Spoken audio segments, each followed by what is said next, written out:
What is going on, world? This is Chase Sellmeyer with the Chasing Independence podcast.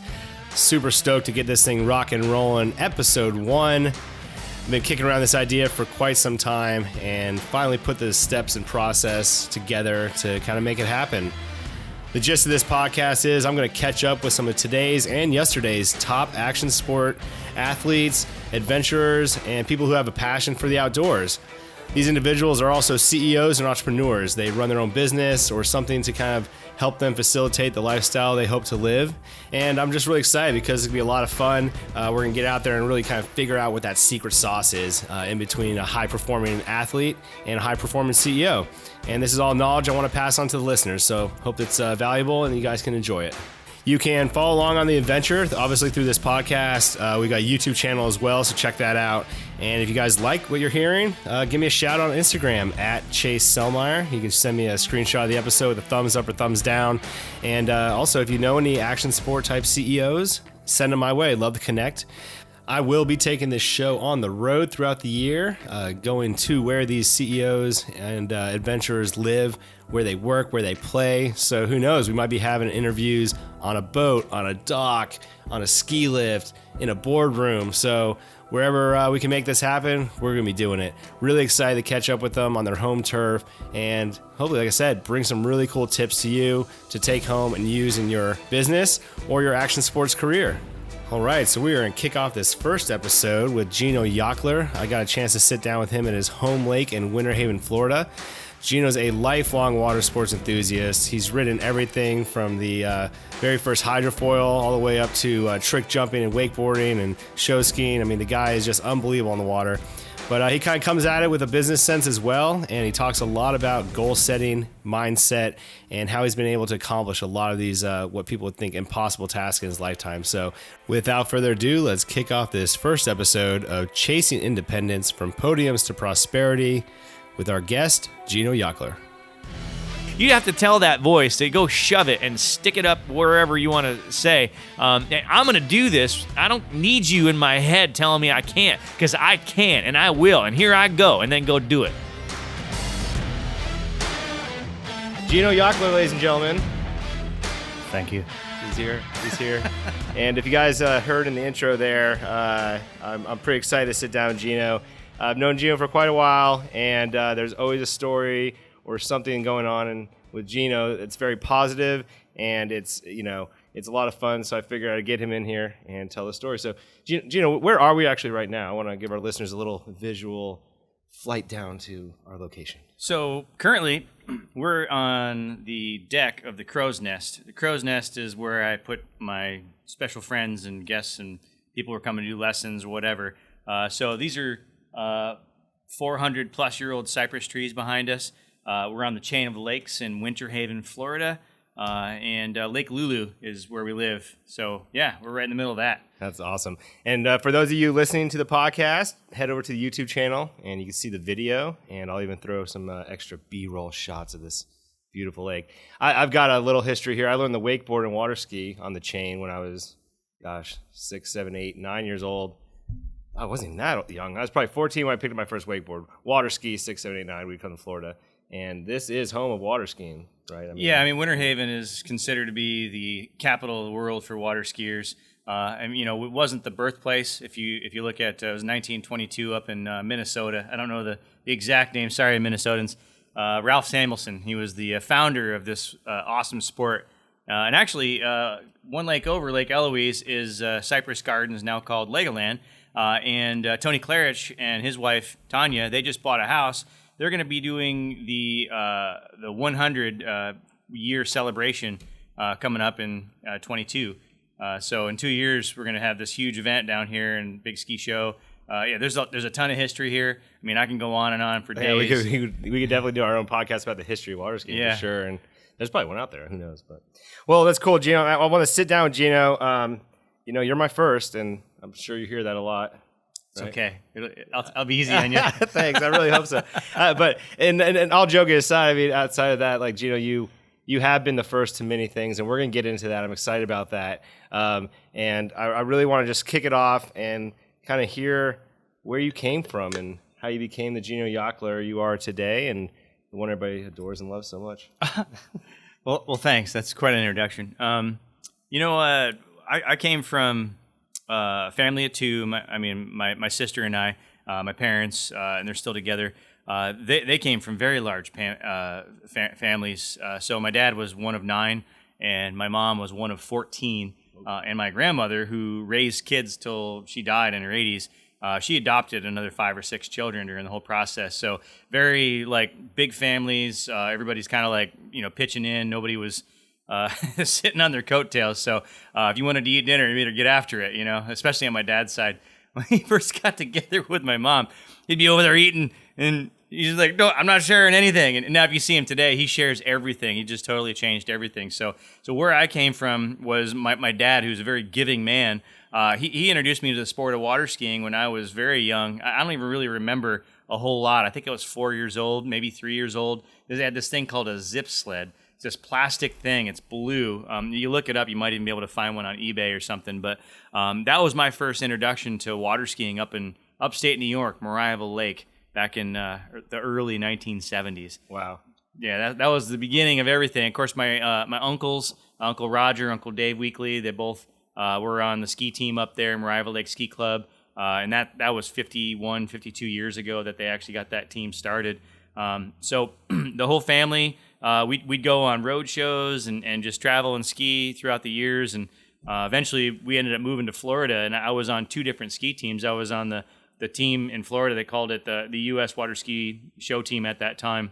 And then the same thing in New York, and then that turned into the Bud Light and then the Coors Light, and I'm not even sure what it's called now up there. But yeah, so I've always been a show skier. I don't remember not being one, and it's been now, I'm 48 years old. We're looking at 44 plus years of being on the water. That's wild. Yeah, I know the ski history runs deep, and it's so cool kind of hearing the stories. And when you get out on the water with somebody with your amount of time on the water, it's really fun to watch. So you were introduced to water skiing. It was a show ski life.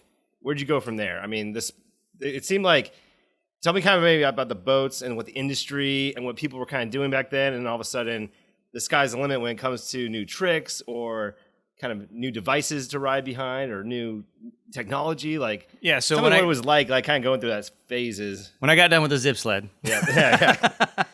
There was the 2 skis. eBay, Google, search zip sled. Please. Then we got on the old 2 skis, the 1 skis. The orange vest was always there, and then I actually got this really cool red vest. My dad got it for me when I was 7 years old.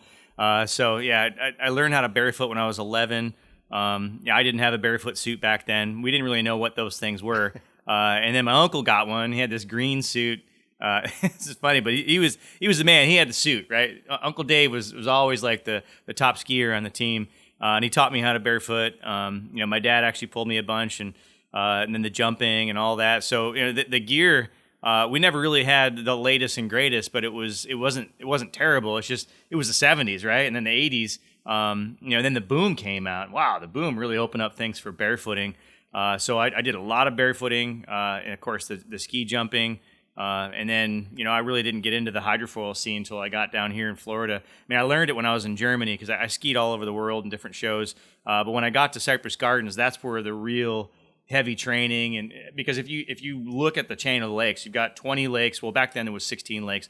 They didn't open the North Chain for a few years, probably 20 years after that. But so you had all these lakes, all these boats, all these passionate skiers, and not everybody practiced all the time, but there was a core of us that did, like Zane Schwenk and Steve Bates and Hank Amos, and then the list goes on and on with all the Sean Lyons. I just can't name up all the people that were out there, always skiing, always pushing. Ryan Welch and Howard McCalla.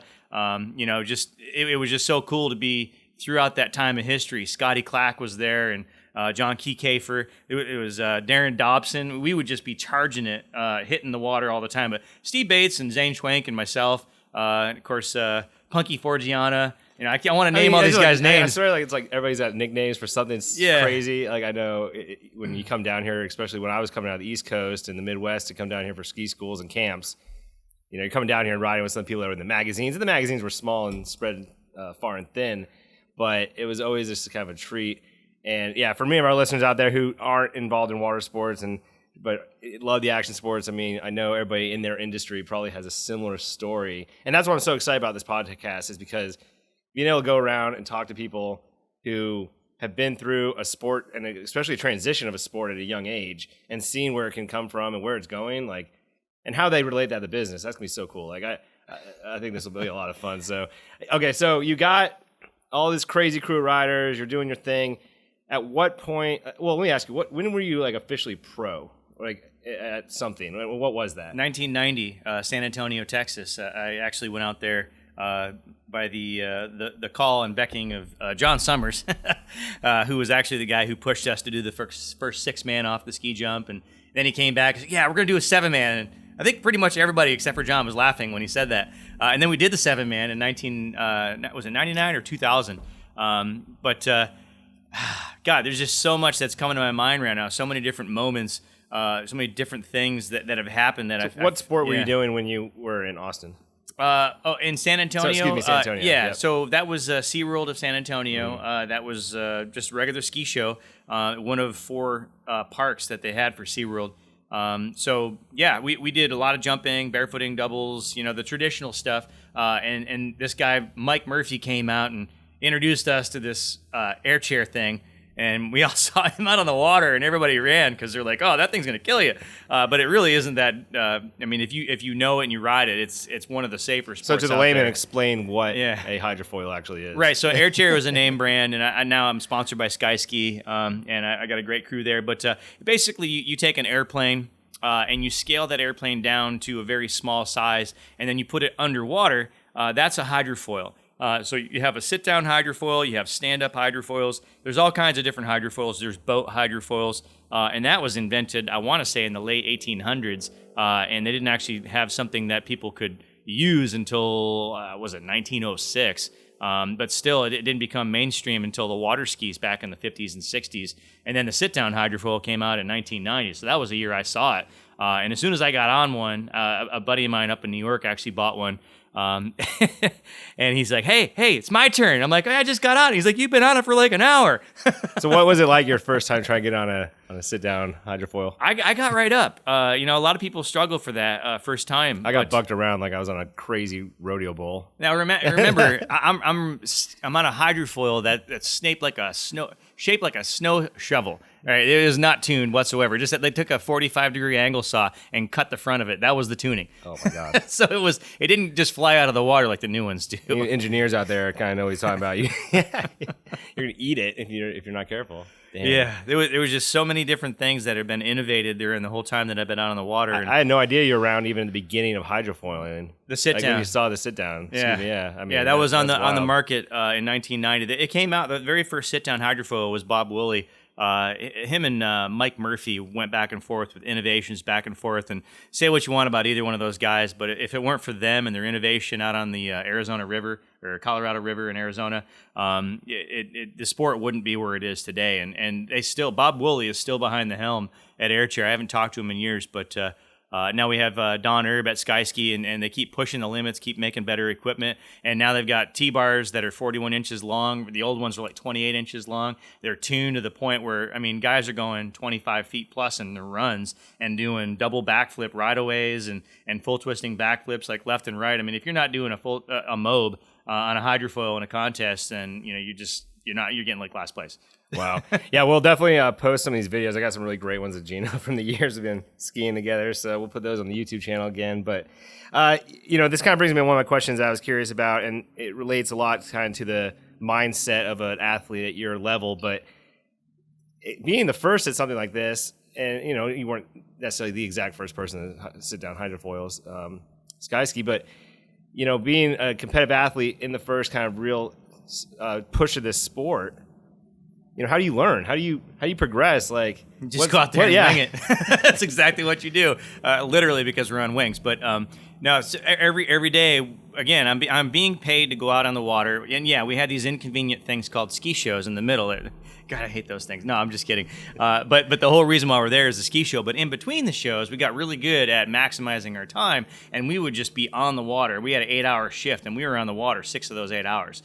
So just all day long, hitting your head against the water and just learning tricks and pushing each other. And when you have a group of talented guys, and I will say this, Zane Schwenk and I have had our times over the years where we didn't see eye to eye.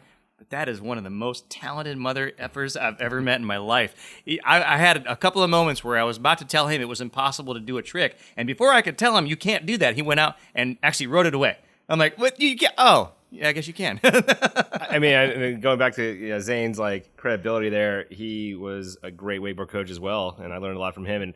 And growing up and watching these crazy tricks he would come up with, Slurpee and he'd do a double wake cut across the wake, and you're supposed to do a 2-ski jump out. Everybody else just jumped out of their skis and struggle a little bit and land it. This guy cuts across the wake, comes out of his skis, does an aerially, comes back down barefoot away. Jeez. Remember one time he went off the ski jump to do the long dive? That's where you go off the ramp, you let go of the rope, and you're supposed to do like a flip or whatever. Well, some people actually did an aerially off of the ramp. Well, he did like a S-bend. Like, I've never seen it before. I think it was before S-bends were even a thing. And he was off there, does this S-bend, no skis, pulls it back. And I'm like, wow, that was awesome. He was like, yeah, that was an accident.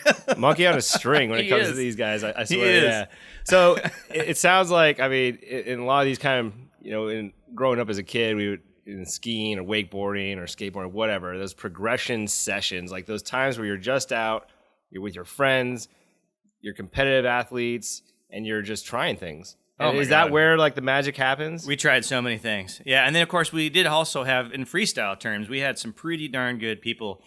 Scotty Clack was very good to have around, and he ended up being a high-end manager, and he's gone on to bigger and better things with the industry and pushing the sport. And I don't want to say that the manufacturer that he pushes right now, because I'll probably get it wrong, but he's in the manufacturing, it's like Ilmar or something like that. But yeah, he was there. He'd jump in the boat. If you asked him, man, he'd get in the boat and he'd try to help you out and teach you. Hank was also another one of those guys back in the day, and I feel blessed to have that kind of crew around. And then you have Steve Bates and Zane. We're all 4 or 5, 6 of us out there. I mean, maybe not so much the older guys. Like Scotty was old, quote unquote. He was 30 back then, so he wasn't trying the new stuff anymore, but he could still go out and twist up a mobe. He could go 180 feet.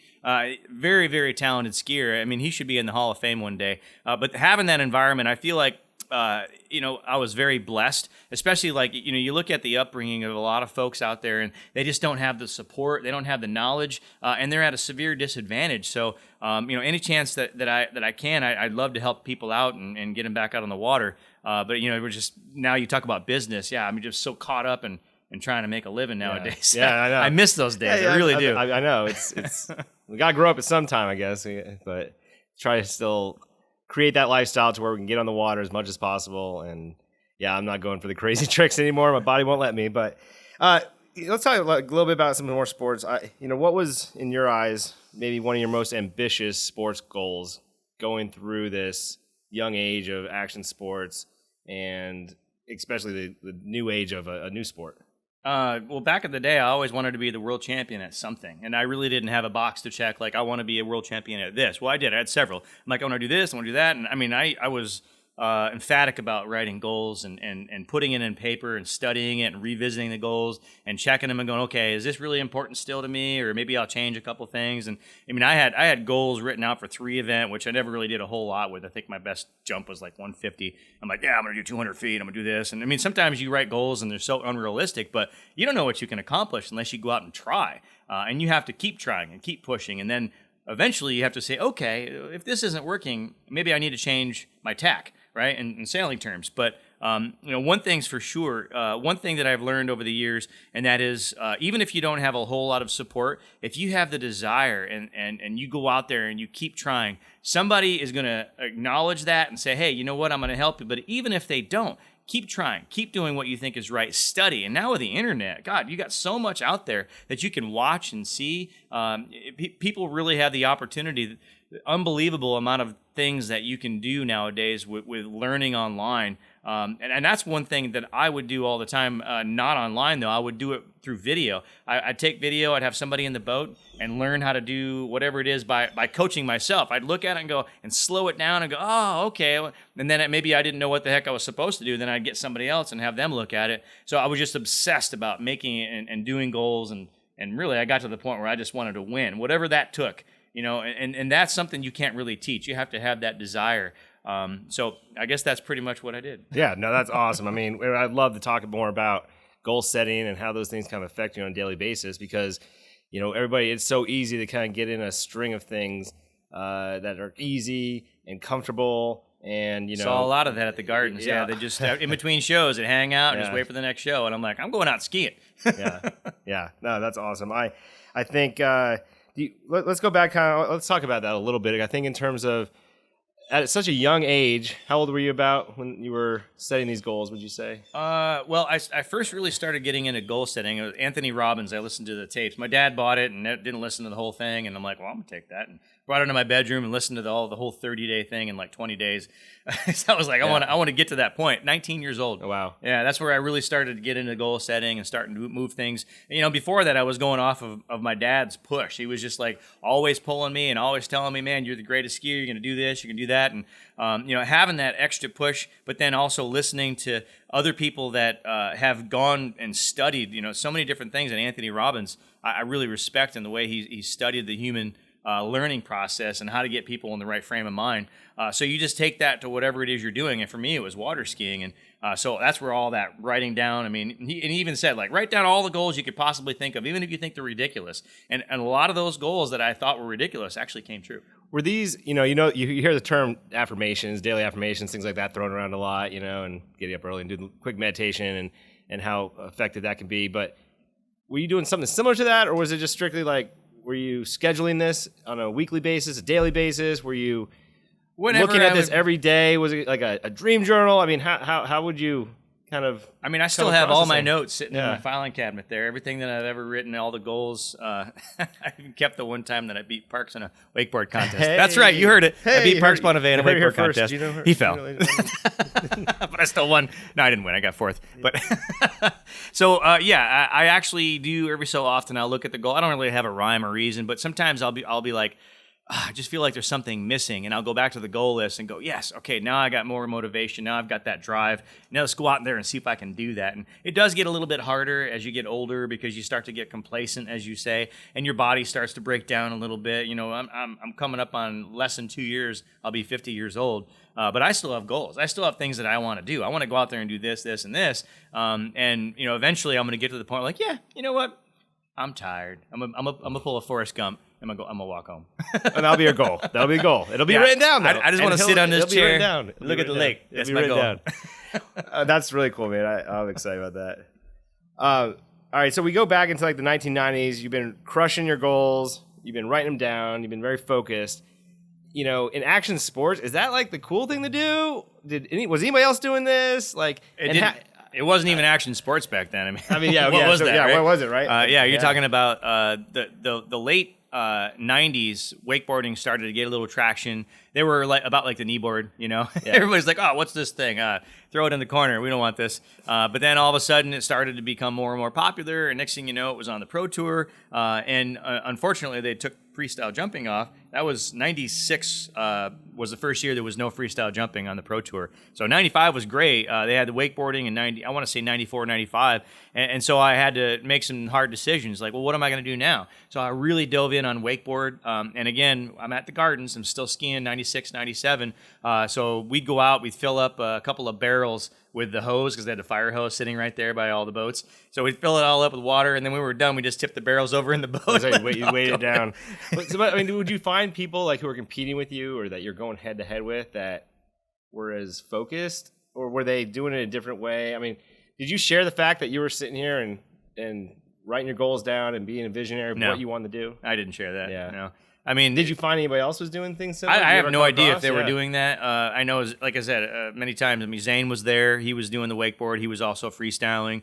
He made that transition. I don't know if he actually ever was just a freestyle. He was a freestyle, wakeboard, barefoot, extreme guy. Whatever just throw him a piece of candy. He can ski on that. Whatever. Yeah. That guy did everything. Google Zane Schweik skis on something, and you'll come up with a cooler slats of wood, cinder blocks, who knows? But whatever you can imagine. I guess kind of where I'm kind of wrapping around on this is a little bit of that. In certain sports and industries, it's not cool to think about your future. It's not cool to think about your finances and what you're going to do after the sport's over. And so you see a lot of people really honing in on their craft at the time. I can give you an example with a little insight of what's coming. So you take like Dean Lavelle, for example, a super positive guy, super outward, and very talented also. He's right in there with all those guys. But a lot of times you get a bad rap because, he was like, hey, this is what I'm going to do. And he'd go out and do it. But a lot of times, like you say, people don't. Just go out and show us what you can do. We don't want to hear you tell us what you're going to do. So I kind of kept a lot of that stuff inside, or maybe I didn't. Maybe there's people out there going, no, you were talking about that stuff. You talking about that. You talking about that. Well, that's cool. Well, I think I think growing up as well in my areas, I wasn't personally writing tons of goals down. I know my mom asked me every day, "Hey, do you write your goals down?" Looking back, it's something I wish I would have done more. Having that kind of foresight and vision to say, this is the person I'm trying to be, and I'm doing that a lot more now, for sure. But I just think that in the circles even I ran in some of those sports, wakeboarding, the last thing you talked about was like, oh yeah, I'm hoping to be financially free by the time I'm 39, 4 years old. Oh, what are you talking about? Like, bro, we're just trying to weight this boat down and get our new backflip on, Exactly. So roll up this weed. Oh yeah. That never happened, Mom, I swear. It's legal in Florida if you have a card, which I do. So, but that's really crazy. I just believe that the more people can be open about these kind of things and their ambitions and how they're feeling, outside of just the sport that they love so much, maybe they'll be a little happier when it comes time to, not Chase, be able to water ski more. I'll tell you this, Chase. The thing that I see is if you want to do something with your life, it's just like driving your car, right? Do you have a destination? Do you know where you're going? If you have no idea where you're going, there is no way you're ever going to get there. Yep. So the number one thing that I could stress, I can't stress enough to every person out there that wants to accomplish more than what they have right now, and that is to sit down and start to think about where you want to be tomorrow, next week, next month, next year, 5 years, 10, 20, 30, retirement, before you die. What is it that you want to accomplish? And if you write all that down and then you revisit it every so often and check it out, you'll be amazed at the difference of the things that you will accomplish in your life. You got tips for people that are like just getting started with this, or they've been writing down a few things here and there, maybe skip a couple days, like, how do you like to keep track of your goals and like that? Is it simply a yellow pen and pad paper? Is it something you keep on a computer in an app? Like, what do you like to do? Most of the time, it's a piece of paper that I write things down on, and I just revisit it, and I'll go back and I keep them in a filing cabinet so I can pull back and look and see. But I have a daily book that I actually write out. A lot of people use Google calendars, and those are good too. But it's just something about putting something down in your handwritten text. This is what I want to do today. These are the things that I want to accomplish throughout my lifetime and everything else in between. So there's no right or wrong way, but if you never plan, don't be disappointed when you don't accomplish anything, because that's what most of the time happens. You just don't do anything because you never planned. Totally. Well, it's a challenge, I think. We should send that out into the universe there, is that if you guys are sitting around and you're being lazy today or being productive, write a couple goals down. That's it. It just starts with one thing. Like, what do you want to do maybe before the end of the year, right? Do you want to learn a trick? Do you want to get that raise at work? Okay, well, if you want to get the raise at work, what are you going to do to apply yourself? Because they don't just give those things away. You have to actually work your butt off, and you'll get the attention of somebody. They'll see that you're doing things better than everybody else. Yep. So take those steps today, start moving forward, and we'll be right back after this commercial break from our sponsors. All right, gang, congratulations. You made it halfway through the first episode of Chasing Independence. Thank you so much for sticking around. If you guys like this show, like I mentioned before, give me a shout out on Instagram at Chase Sellmeyer. Love to hear your feedback and kind of what you guys thought about the first half of that show. And coming up, Geno's going to talk a lot about his tactics and things he put into place through his action sports career and in business. So don't want to miss that. Stay tuned, and let's get back to it right now on Chasing Independence From Podiums of Prosperity with Geno Yauchler. All right, guys, we're back with Geno Yauchler at his lake house here in Winter Haven, Florida. Beautiful. What is this, winter? Geez, doesn't feel like it. We're in February already, and beautiful looking out into the lake. It's glassy. Damn, the wind died down. It's beautiful. You know what I'm thinking? Let's shred it. Yeah. We gotta go. We're coming back. All right, Geno, we kind of recapped a little bit about your childhood growing up and getting into the sports and your ambition for goal writing and check it up on yourself. Let's jump into the business. We're now an action sport athlete. You've been killing it. You put together some really cool programs. You have a couple companies. In a nutshell, how do we wrap that up? What are you doing? Well, I have I'll start with the smaller company, proactionsports.org. That's my site that I do lessons from there. I have some retail I do with Sky Ski and Cinch and a few other things.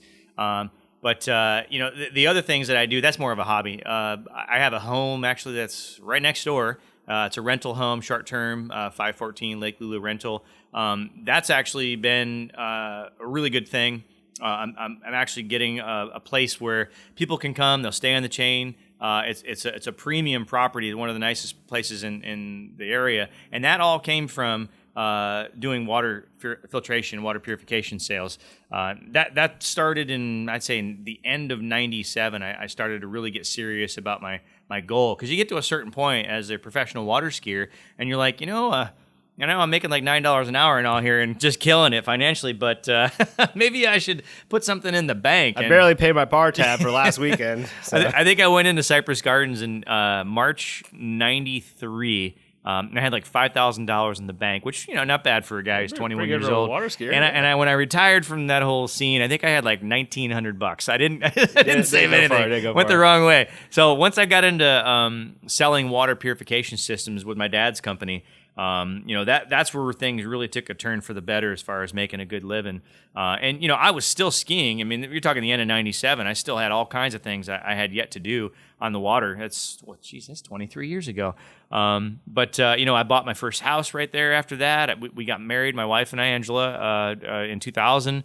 There's just so many things that kind of happened after that. And again, it was all the start of writing down what I want to do, and things just started coming off that list. I look at the list, and there's several hundred things that I'd written down at the very beginning when I was 19 years old, and I've probably hit half of them. Wow. So that's like 100 things that I wrote down that I actually accomplished, that who knows if I would have done all those things. I could have been living in a trailer. Yeah, and I could be sitting here in this beautiful lake and renting that house next door for my birthday party this summer, a.k.a. anybody's listening's around. No, that's awesome. So between a little bit of real estate investment, it sounds like, and the water filtration company, these are things that you put into place to help you continue to live the life that you chose for yourself, being on the water, being still in action sports and as an athlete. So you competing still? What? You said you have Worlds coming up. Yeah, that's right. So this is 2020 Worlds. They actually selected myself and my wife. This is her 5th time. There's only been 5 world competitions. Well, there will be. And this will be my 3rd time doing the competition. So we're going to Moala, Australia, and representing Team USA. All I have to do is hydrofoil, which all the years past I did just about everything in the show. This is going to be a treat. Just go out there and do some flips. I got this. Your favorite tricks. That's cool. Okay, so in some of these ideas, I want to think back to, I guess, the water filtration company. My question was, why water? Well, your family was involved in that. Your dad did it before. Yeah, he got into the business. His good friend at the time, Harry Carter, they were partners in that business, and so I'm like, I'm in on this deal. So he sent me out with all kinds of people in his sales force. It wasn't just one person. He wanted to make sure that I succeeded. So I want to say I rode with about 9 different salespeople to see the different styles and watch them and learn. And I probably learned the most from his ex-partner, Harry Carter, just because he was just so laid back. You just go in and say, hey, look, do whatever you want to do, but I recommend you do this, and just showed him the reasons why. And next thing you know, he was writing up a sale. So, doing sales, in-home sales, water purification, it's a noble cause, because you're actually helping people get something better for their health, the potential for longer life, just getting rid of all the chemicals in the water. And that's really what we do is help people fix their water. Cool. Now, is your dad still involved in the business?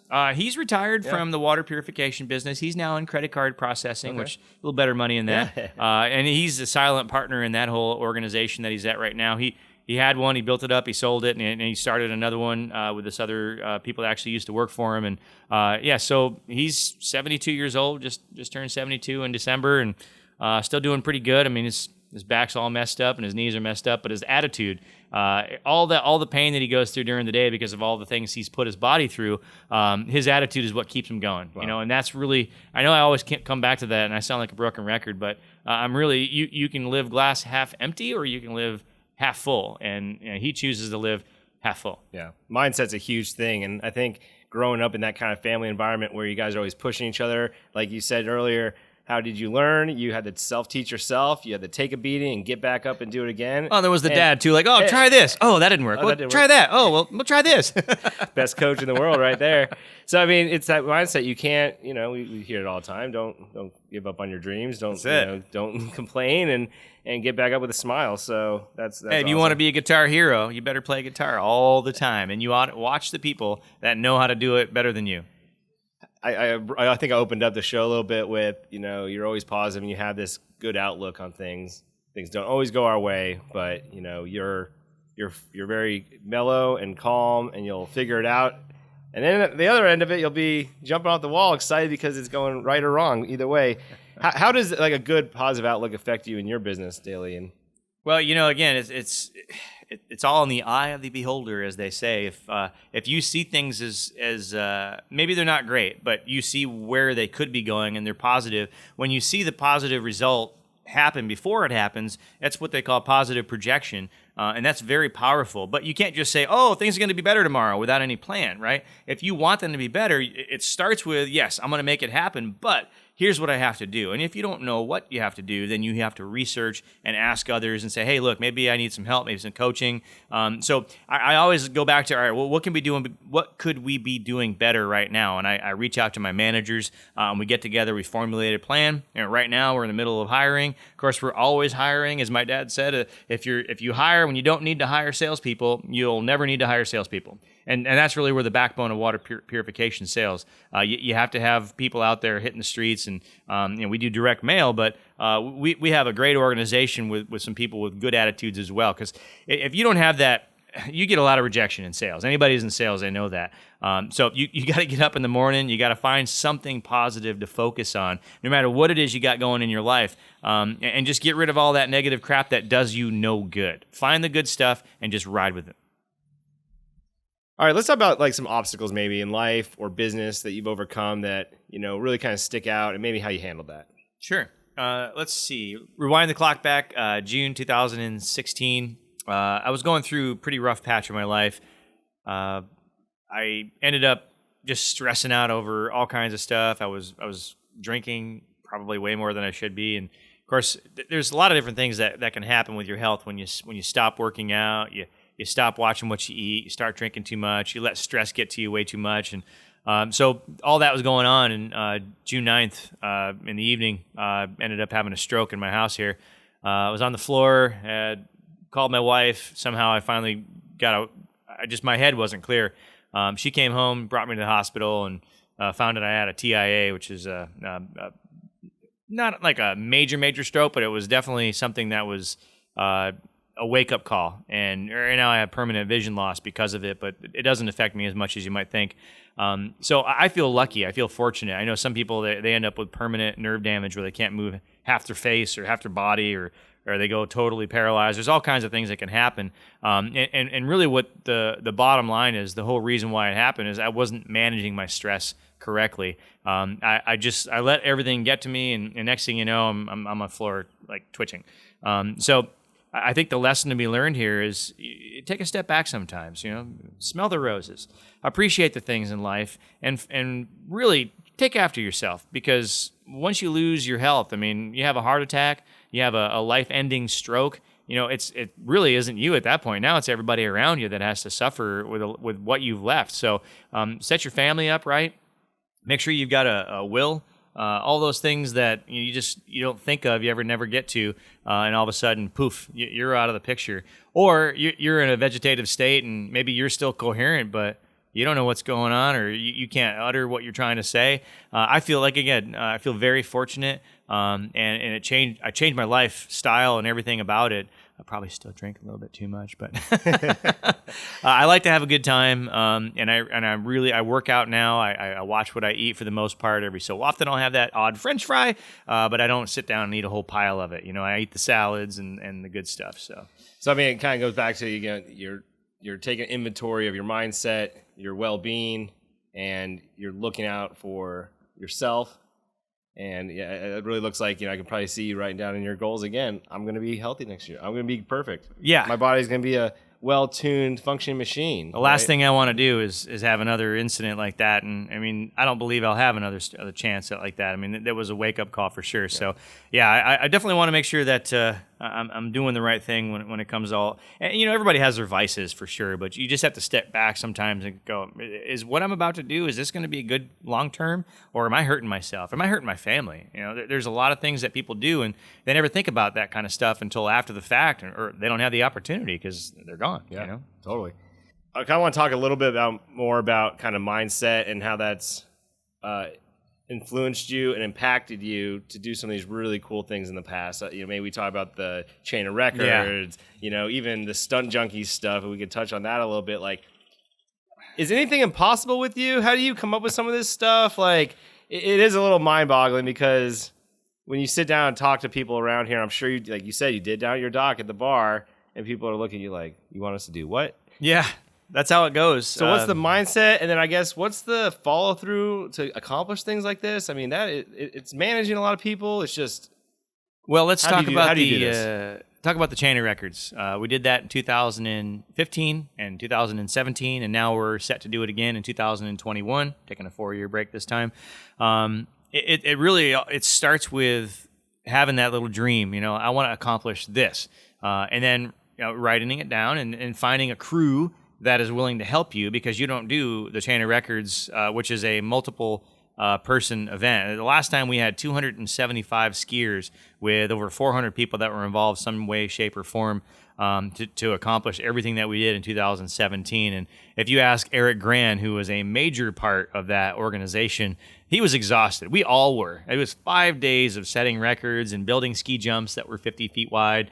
It's unheard of obstacles and stunts that you guys are going after to break world records that have never been thought of or sought after before, correct? Yeah, or they were already set, and we were just like, well, we're breaking that. Yeah. We're gonna do something better. And we ended up with 26 different types of records at that time, and I think 5 Guinness records in 2017, which is all we applied for. So, I mean, it says a lot about also your ability, I think, to delegate and hand off tasks that are maybe past your wheelhouse. I will say that sometimes how hard is it to let go of the rope, Geno? When it comes to you find the right person, easy. Here you go. Oh, you got this? Thank you. I'll be over here. But that's Eric, and I don't want to say I was taking advantage of him because we all had our tasks to do. But when it comes to game day, he has everything written out. He's got all the ropes. He's got a whole thing that he needs to say. He's got emails that he's been sending out for months before. So having all those ducks in a row, having a guy like Eric Gran is so key, because if you're not that kind of person, which I don't want to say I couldn't do it, but maybe I don't know, right? Without him, I'm sure that it would have been a whole different event. Mm-hmm. Having those kind of people that can go out there and execute and identifying the right ones. And that's what we're doing right now. We're looking for people for 2021, which is coming up in a year and a half. We're going to do it in, October, around the 20th weekend, which my birthday is October 20th. So it'll be shortly thereafter, like the 22nd weekend. We're not going to do quite as many records this time. It was a little aggressive. The amount of intense. We did. Yeah. It was intense. We're probably going to do a 3-day weekend with a little bit of partying. But we still want to go out and do big things. We'll see where it is that we're at for all the record lists, because Eric's got the list. And I just put him in charge of that because he knows what. If he's the guy who's having to, do all the emails and all that, I'm going to let him make the final call on what it is that we're going to accomplish. Do you kind of let that same mentality leak over into your business life? I mean, are you good at that as well at work in giving up tasks and training? And is that a big focus for you because you have so many people you have to manage? Well, it's definitely not about one person. There's no I in team, as they say, and it's very true. When you have a crew of 25 to 30 people, which is what we have in our business in Florida Water Analysis, I have a manager for my office. I got one for the service department. I've got 2 sales managers, and I'm looking for more people for support staff. We can't do it all. One person can't do all those different jobs. So you have to hire good quality people that can go out there and execute, or in the office, execute the different things. And anybody who can take over my job, even if they only do 75% of what I'm doing, I'll give them that task, because that's just one more thing. Now I can move on to the next thing and keep growing the company. Mm-hmm.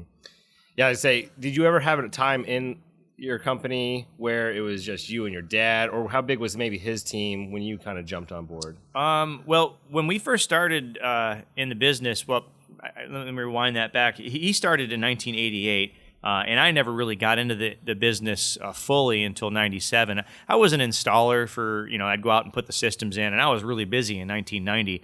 But I got to the point where I'm like, I don't know if I want to do this whole 65-hour-a-week job. I think I'm going to go skiing in San Antonio. So I'm like, here you go. See, I gave him a month's notice. I mean, I helped train somebody, and unfortunately that guy didn't work out. But when I came back and I said, hey, Dad, I'd really like to get back in the water treatment business, and he had sold his company and had been resold again.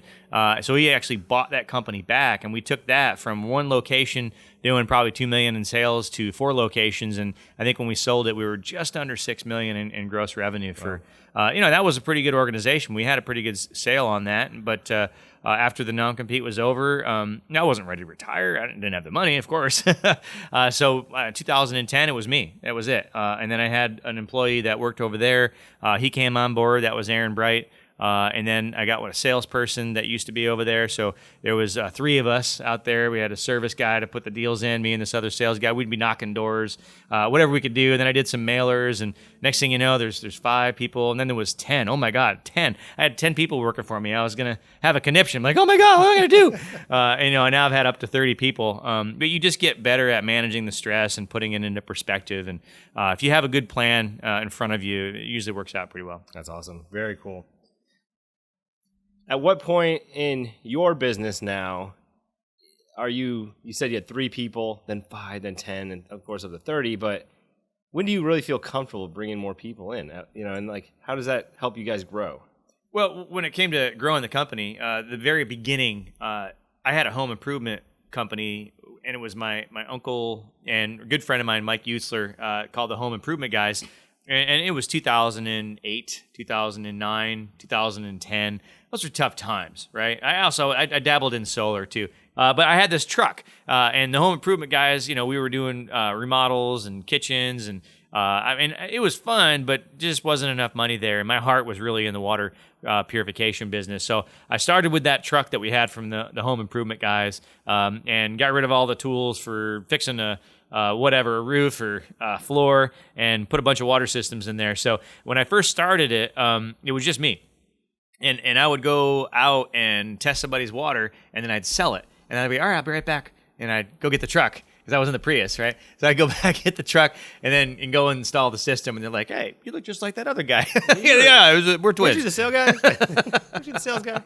So then I'm like, well, this would be cool. And I had Aaron was really pushing me. He's like, oh, man, I'd really like to get involved in your organization. So I brought him on. And so every time I do an install, and actually, if you look here, this whole apparatus I have for teaching somebody how to do a flip on a trampoline, he helped me. I had him in a ladder up all the way up in there, 30 feet up.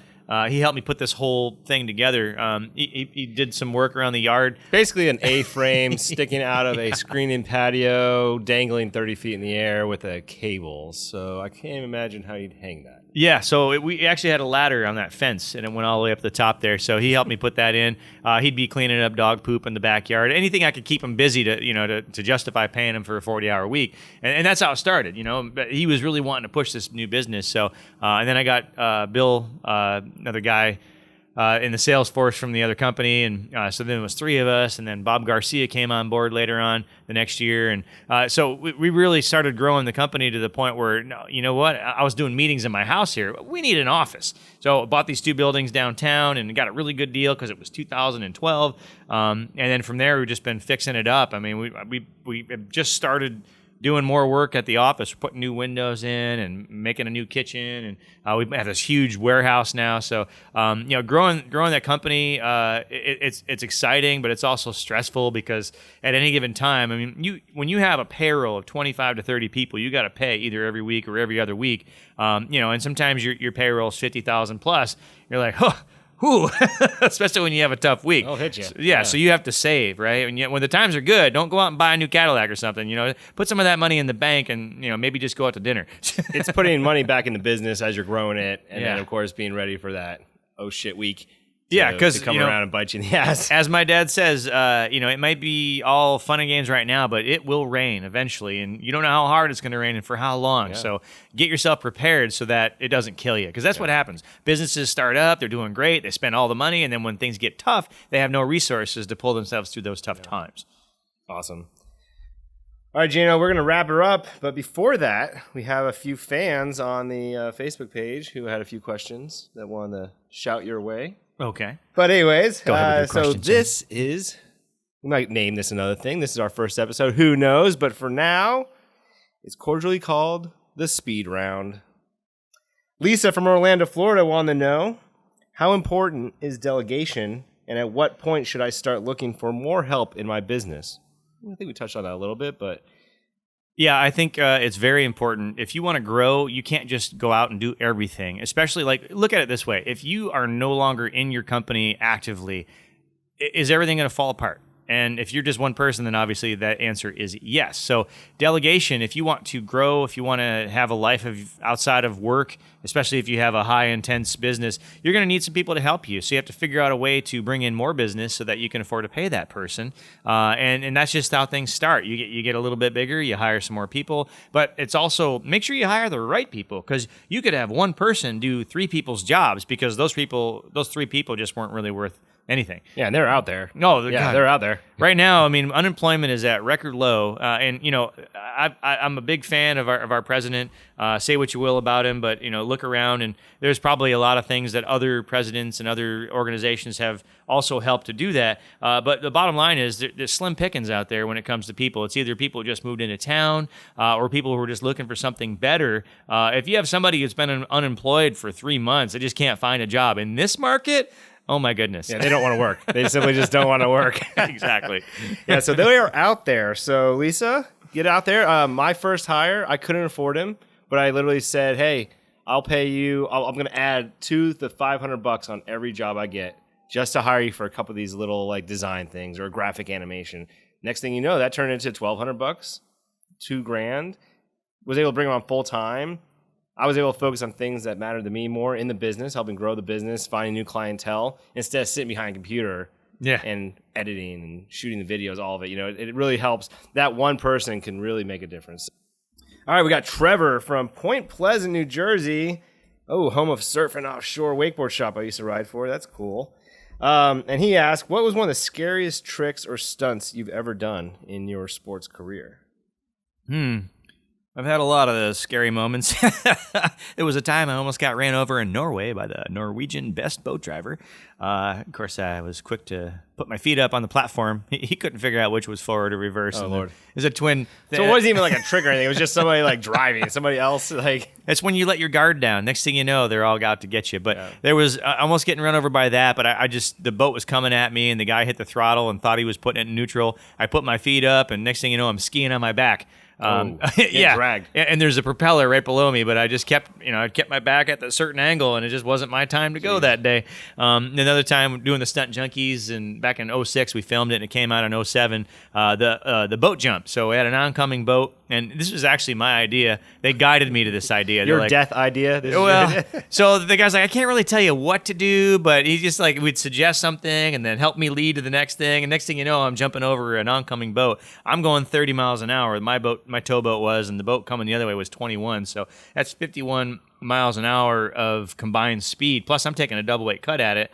So I would jump off a kicker wake and go over this boat, which we succeeded. It happened, but it could have went south. It could have went the other way. Really bad. You could have caught that foil on the tower. You could have had. Oh man, we're gonna post that video as well in the show notes. So make sure you check it out. Stunt Junkies in 2007. It came out in February 2007. So you did it in 2006. Yep. We filmed it in October 2006. It was a little chilly, and all the numerous times on a hang glider out there doing all kinds of crazy stuff. I mean, I'm sure I forgot half the things. Half the moments were. My wife says I've got horseshoes coming right out of my butt. Sometimes I think I tend to believe her. Okay, Geno, do you believe in luck? Yes. Yes? You do? Okay. I do. I mean, here's the thing. When you have luck and you meet talent together, there can be some pretty fantastic things that happen. I think there's always that kind of thing where people are like, oh, you're lucky because you're successful, or you're lucky. But I think in that statement just now, in that question, one of your scariest moments. That's definitely lucky because wrong place, right time, right place, wrong time. Well, if you panic, two different things. Yeah, two different things. When people panic, that's when they lock up. They're looking at the deer and headlight type of situation. And, if you didn't put your feet up and that platform's coming at you, and you'd have been mulched. You'd been dead, right? Yeah, so don't pay attention. Yeah, you got to be on your A game and at all times. So, yeah, luck, well, I do believe that there's a lot of things that are considered lucky. But if you're also somebody who is ready for what's coming at you, and I'm not always talking about the negative part, but there's other opportunities that show. You get on game day and you're an excellent wakeboarder or freestyle jumper or whatever it is you're into. If you have your head in the right frame of mind, luck isn't as important as every day that you spent practicing and going out and working on all those things. But what people tend to do, ones that are unsuccessful, is they obsess about. They start to practice mentally and they go over and over and over and over. By the time they get to the contest, they're exhausted, or they don't have the ability to take that little tiny voice that's in their head telling them that they can't do things, that they're going to fall, they're going to do this, it's going to go bad for you. Don't even try. And then they listen to those voices. And you have to tell those voices, you know what? The heck with you. I was a lot stronger voice inside my head. I don't want to say it on the podcast, but you have to tell that voice to go shove it and stick it up wherever you want to say. I'm going to do this. I don't need you in my head telling me I can't, because I can and I will. And here I go, and then go do it. And you did it. That's it. And you did it. That's it. You jumped that mother effing boat.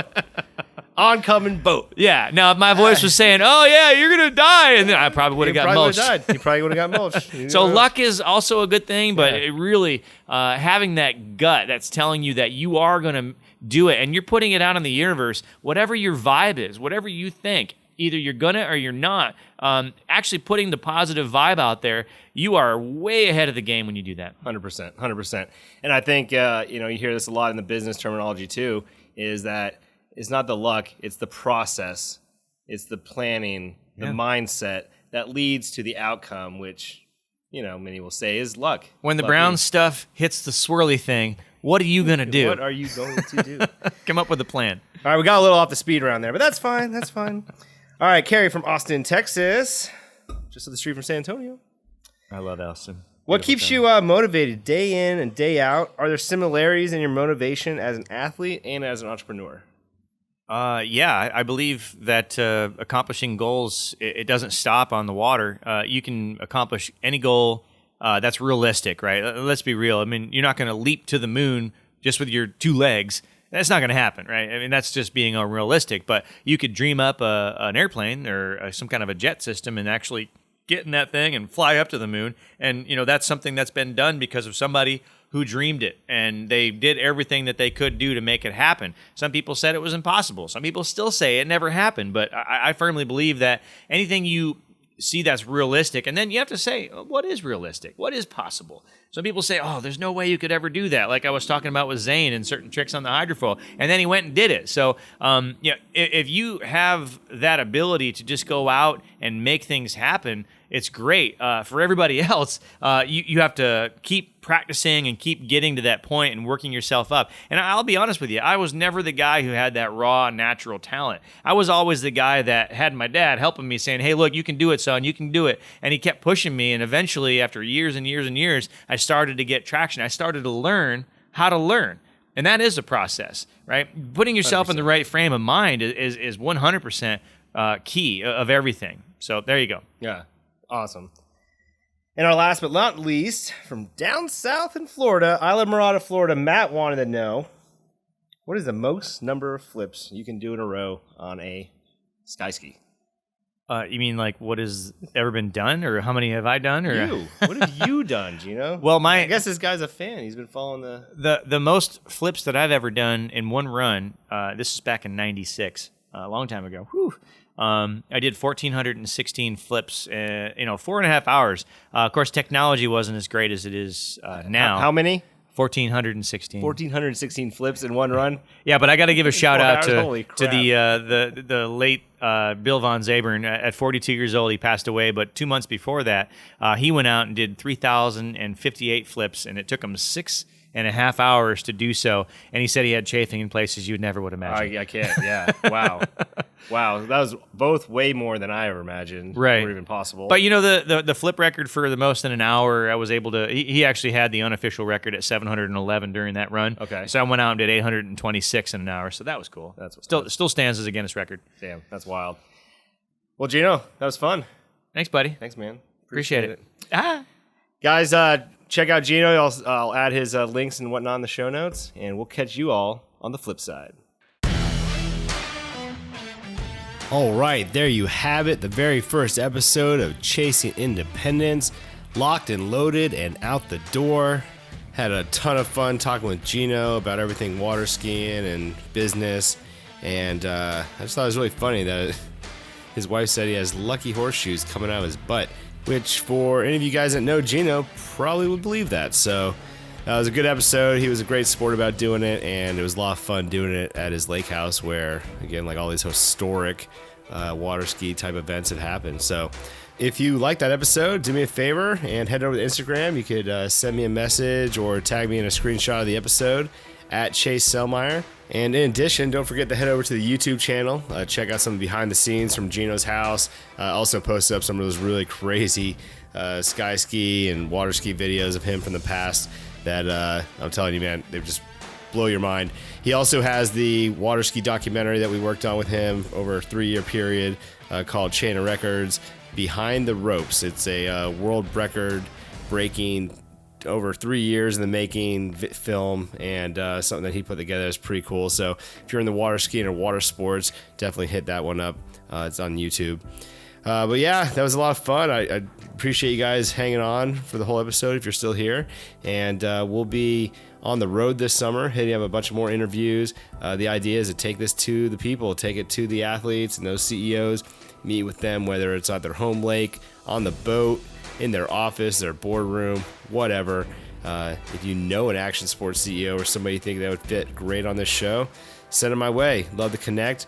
Like I said, Max Dog and I will be jumping in the car, hitting the open road out of Florida this summer, hopefully driving across a good portion of the United States, and I'll be taking some international travels as well. So thanks for tuning in. This is Chase Sellmeyer with Chasing Independence, From Podiums to Prosperity, and we'll catch you on the flip side.